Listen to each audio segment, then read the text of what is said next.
మన వైఎస్ఆర్సీపీ పార్టీ రాష్ట్ర అధ్యక్షుడు మాజీ ముఖ్యమంత్రి వర్యులు రైతు పక్షపాతి జగన్మోహన్ రెడ్డి గారి ఆదేశం మేరకు 13వ తేదీ ప్రతి ఒక్క జిల్లాలో కూడా అన్నదాతకు అండగా అనే ప్రోగ్రాంతో చలో కలెక్టరేట్కి మనం అందరూ కూడా వెళ్తున్నాం.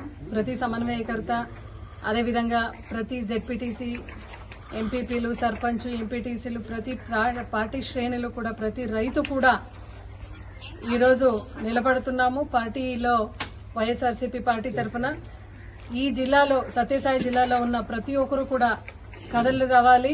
పుట్టపర్తిలో 13వ తేదీ శుక్రవారము పొద్దున్న 10 గంటలకు వైఎస్ఆర్సీపీ పార్టీ క్యాంప్ ఆఫీస్ నుంచి కలెక్టరేట్ వరకు అందరూ కూడా ర్యాలీలో పోయి కలెక్టర్కు అన్నదాత ఎంత కష్టపడుతున్నాడో రైతు ఎంత కష్టపడుతున్నాడో అనేది ఆయనకు ఒక మెమోరాండం సబ్మిట్ చేస్తూ ఇంతవరకు కూడా చంద్రబాబు నాయుడు గారు ఇచ్చిన హామీ మేరకు 20,000 పెట్టుబడి కింద రైతుకు సహాయం చేయలేదు, ఇన్పుట్ సబ్సిడీ ఇవ్వలేదు, క్రాప్ ఇన్సూరెన్స్ కూడా ఇవ్వలేదు. అదేవిధంగా రైతు ఎంత నష్టపోతున్నాడు, ఎక్కడ కూడా గిట్టుబాటు ధర లేదు, ధర స్థిరీకరణ లేదు.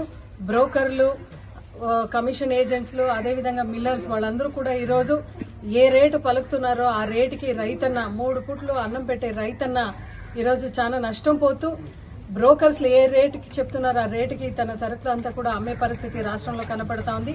ఇటువంటి పరిస్థితిలో జగన్మోహన్ రెడ్డి గారు ఆదేశం మేరకు ప్రతి ఒక్క వైఎస్ఆర్సీపీ పార్టీ శ్రేణి కూడా మళ్ళా రైతుకు అండగా నిలబడి ఆయనకి న్యాయం కల్పించే వరకు ఆయన తరపున పోరాడతాం.